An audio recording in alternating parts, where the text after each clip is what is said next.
আমরা পরিচিত হচ্ছি গল্পের প্রধান দুই চরিত্রের সাথে। খরগোশটি খুবই পরিশ্রমী, সে ঝুড়ি ভরে তাজা গাজর সংগ্রহ করছে। অন্যদিকে বানরটি খুবই অলস, সে গাছের ডালে শুয়ে অঘরে ঘুমাচ্ছে আর কলার খোসা নিচে ফেলছে। আকাশ রৌদ্রোজ্জ্বল এবং পরিবেশটা শান্ত। হঠাৎ আবহাওয়া বদলে গেল। হঠাৎ বনে প্রচণ্ড বৃষ্টি শুরু হয়েছে। আগের সেই রৌদ্রোজ্জ্বল বন এখন অন্ধকার এবং ভেজা। অলস বানরটি গাছের মগডালে বসে ঠান্ডায় কাঁপছে এবং পুরো ভিজে গেছে।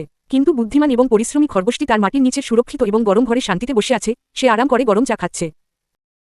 বানরটি আর সহ্য করতে না পেরে খরগোশের ঘরের দরজায় কড়া নাড়ল। খরগোশটি লণ্ঠন হাতে জানালার কাছে এসে দাঁড়িয়েছে। এখানেই খরগোশটি তাকে সেই মজার এবং শিক্ষণীয় জোকসটি বলছে, যখন বানরটি ঠান্ডায় কাঁপতে কাঁপতে ভেতরে আশ্রয় চাইছে। বিপদ আসার আগে অলসতা কাটিয়ে সচেতন না হলে যে কোনো সময় বড় বিপদের মুখে পড়তে হয়। তখন খরগোশটি বানরকে ভিতরে আসতে দেয় এবং খরগোশটি বানরকে গাজর খেতে দেয়। তখন বানরটি পাতায় মোড়ানো চাদর গায়ে দিয়ে গরম গাজর খায় এবং সে তার ভুল বুঝতে পারে।